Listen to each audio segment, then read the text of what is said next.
Might be a few straggling. Sorry. Thanks, brother. She doesn't want to be like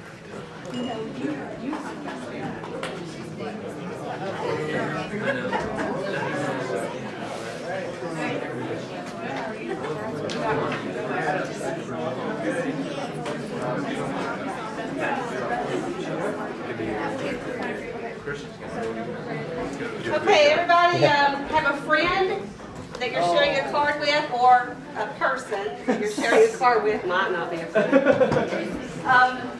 Your card should have two quotes on it, one on the front, one on the back. They should be different quotes. If the support staff was doing their job correctly, they should be different quotes. And what I want you to do is just read a quote and discuss it with your partner. So just read each of the quotes, and this won't take very long, but just discuss what that means, what the quote means to you. And then the second question is, one is what the quote means to you. The second question is, what does this have to do with Bonner? Why would I have chosen the quote that I chose? Okay, what does the quote mean, and what does that have to do with Bonner's? Ready, set, go.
Okay, take about one more minute so you can finish your sentence but not your paragraph. One more minute.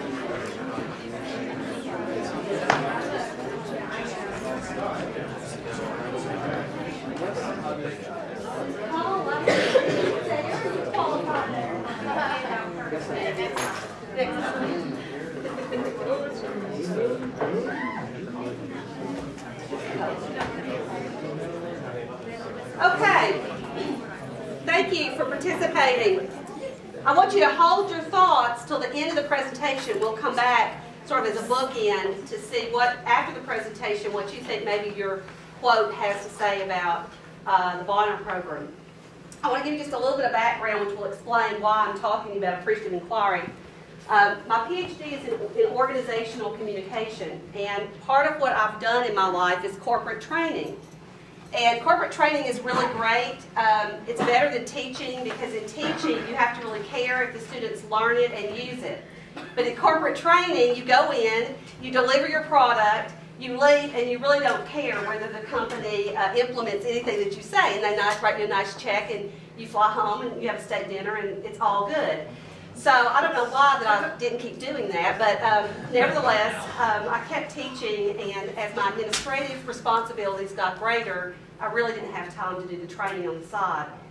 But about a decade ago, I was introduced to a way of viewing the world.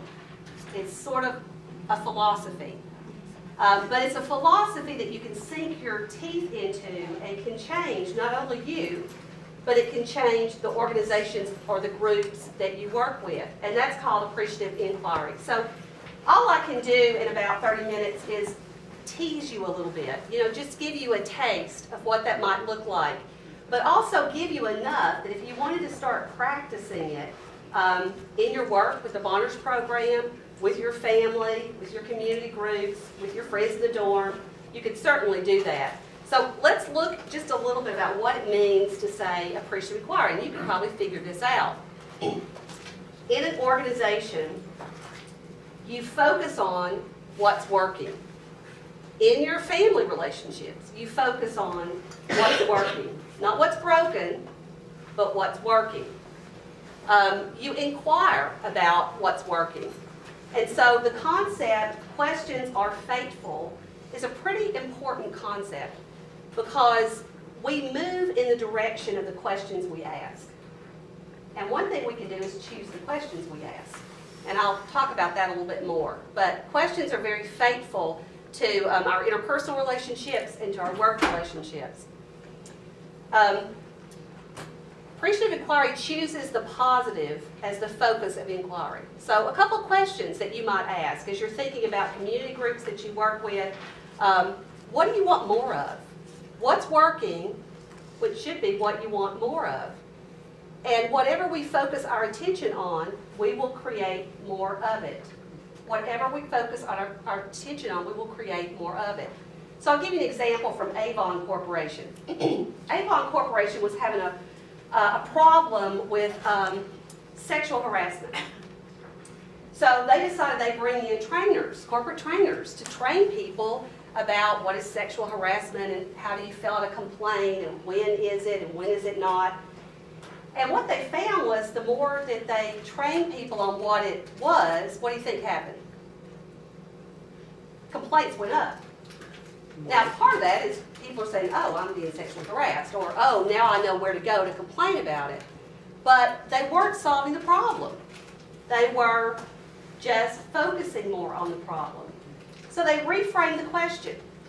So they said, what do you want more of? We know we want less sexual harassment. So we would monitor that by the complaints going down. But that's not working to focus on that. So what do we really want more of? And what Avon Corporation came up with is they wanted more respectful working relationships between men and women. That's what they wanted more of. And if you have respectful working relationships between men and women, sexual harassment is going to go down because you're respecting each other and seeing each other as equals. And so then they started doing training on how do you demonstrate respect in a professional relationship. And when they did that, the number of complaints went down. So it's not ignoring the problem, but it's focusing on what you want more of. So let's look a little bit about, and this is one of my favorite parts. There's several pieces to it, but this is one of my favorite parts, which is reframing the question. I'm going to give you two examples, and I'm going to let you come up with one. Faculty example. I love faculty. Faculty are trained to be critical thinkers, but sometimes they think that means they're trained to be critical, and they don't go quite far enough. They like to look for what's wrong. And that's just how most faculty are wired, and that's part of their training and their research. So if a faculty member comes out of a class and I say, hey, how was class? Human nature is going to be that they focus on the what? Negative. The negative. Oh, the students weren't prepared, and so-and-so fell asleep, and so-and-so's missed a bunch of class, and all that may be true. But if I say to the faculty member, what was the best thing that happened in class today? I've reframed the question. What was the best thing that happened in class today? Well, the only thing I can predict from that question is hopefully they'll start with the positive. And so they'll think of something good that happened. And then, hopefully, in my opinion, before they get to the negative, because eventually we get there, the phone will ring, or they'll have to go to their next class, or something else will happen, and we won't dwell on the negative. Now, if something really bad happened in class, like if two students got in a fight in class, they're going to tell me. The negative is going to come out if it's bad enough. But if I ask that question, what is the best thing that happened, we're going to have a positive conversation.